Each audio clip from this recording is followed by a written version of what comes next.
In 1983, in the waters off the coast of Iceland, a 12-foot-long, 2-year-old male killer whale, also known as an orca, was caught and held in a concrete holding tank at a marine zoo near Reykjavik, Iceland. Stuck in cramped conditions for months, the young orca, given the name Tilikum, could barely swim in circles. Then, in 1984, he was shipped off to Sealand of the Pacific in Victoria, Canada. Sealand was just a big net pen, surrounded by bleachers, floating in a bay like a small marina. Tilikum was housed with 2 older female orcas, Haida II and Nootka IV, in yet another cramped tank. It was only 26 feet wide, and the female orcas didn't take to their younger tank mate kindly. Early on, a trainer reportedly paired Tilikum with a pre-trained killer whale. If the trained whale performed the behavior that the trainer wanted, but Tilikum did not perform it, the trainer punished both whales, depriving both of food. The trained whale became sufficiently frustrated to rake Tilikum head to tail with bleeding tooth marks. Sealand's management feared that someone sympathetic to their whales might cut the net on the killer whale enclosure, so at night they stored the 3 killer whales in a dark, 20 by 30 foot floating steel container. Free-living killer whales may travel 40 or more miles a day. The width of those containers was less than twice a single whale's body length. On many mornings, Tilikum, by then 16 feet long, and spending more than half his hours jammed together with 2 hostile companions, appeared with freshly bleeding bites.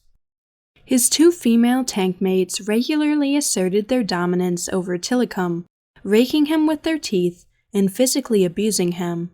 He developed stomach ulcers and was soon transferred to an isolated medical pool to heal. In February 1991, a 20-year-old part-time trainer and marine biology student named Kelty Byrne reportedly slipped and fell into the pool housing Tilikum, Haida, and Nootka. With little hesitation, the orca swarmed, pulling Kelty down under the water and dragging her through the pool. Kelty made several attempts to get away from the orcas as her screams echoed around the pool. She reached the edge of the pool and attempted to climb out, but the orcas pulled her away and submerged her again. Other staff members attempted to rescue Kelty by throwing her a life ring, but the orcas kept her away from it, treating her like a plaything. Over the course of 10 minutes, Kelty surfaced twice, trying to escape the orca tank. Unfortunately, she couldn't, and when she came up for the 3rd time, she had drowned. Several hours passed before Sealand staff were able to recover her body. 18 months after Kelty's death, Sealand shut its doors, and Tilikum and his 2 tank mates were sent off to SeaWorld. Arriving at SeaWorld, reportedly weighing 12,000 pounds, Tilikum was again housed with females who continually harassed him. Several years later, Tilikum was involved in a second death. On July 6, 1999, SeaWorld Orlando trainers found a horrific surprise in Tilikum's pool, the dead body of a 27-year-old man named Daniel Dukes, draped over the orca's back. Daniel had been a visitor to SeaWorld the day before, and somehow dodged security and snuck into Tilikum's pool in the middle of the night. When trainers found him the next morning, Daniel was naked and covered in contusions and abrasions. An autopsy determined that he had died by drowning. SeaWorld additionally claimed that none of their cameras had caught the incident, and therefore there was no way to determine what exactly had happened. SeaWorld continued its operations after the incident, and Tilikum made frequent appearances in the park's various performances. A decade passed without incident, and one trainer in particular established a strong bond with Tilikum. Her name was Dawn Brancheau. Tilikum was beloved at the park and would perform in theatrical shows and experiences, including Dine with Shamu, where visitors would sit alongside a tank and observe him while they ate. 40-year-old Dawn started working as a trainer at SeaWorld Orlando in 1994, and by 2010 she had become the park's poster girl and star trainer. She was lauded as a dedicated professional by her colleagues, who noted her special connection with Tilikum, who had been in captivity for nearly 30 years by this point. Dawn's colleagues said she and Tilikum had a strong sense of love and trust. On February 24, 2010, Dawn had been feeding Tilikum fish near the end of the Dine with Shamu show. Horrifically, visitors watched as Tilikum grabbed Dawn and pulled her into the water.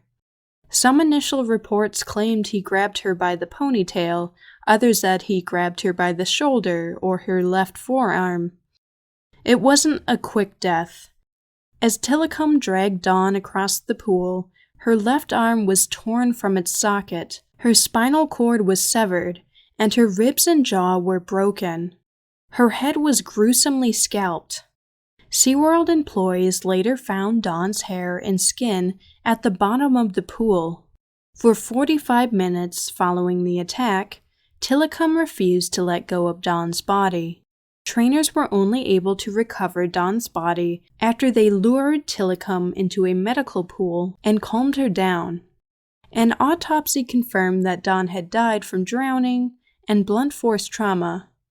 The incident was put down as a tragic accident. Dawn's brutal death spawned an onslaught of critical observations about SeaWorld. Many questioned the ethics of keeping orcas in captivity. Then, the 2013 documentary Blackfish delved further into the poor conditions captive orcas are subjected to, and how these conditions could have contributed to Dawn's death. After Dawn's death, Tilikum was largely hidden away from the public eye. SeaWorld faced heavy scrutiny for their treatment of captive orcas and for using them in shows. And as more information came to light, the public learned just how terrible life was for captive orcas.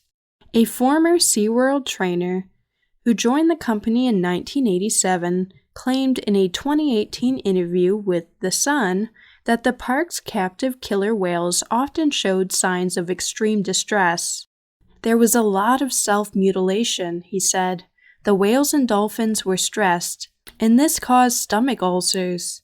They were also sometimes aggressive or hard to control, so they could be given Valium to calm their aggression. Tilikum lived to be 36. Throughout his life, Tilikum had been used in captive breeding efforts and was the father of an estimated 21 calves. 11 of them died before he did. Tilikum reportedly spent the last few years of his life largely just lying in a pool until his death in January 2017. SeaWorld put an end to its breeding program in 2016. SeaWorld continues to feature orcas in shows across its 3 U.S. parks. The company says these presentations will phase out with the last of its current captive orca population.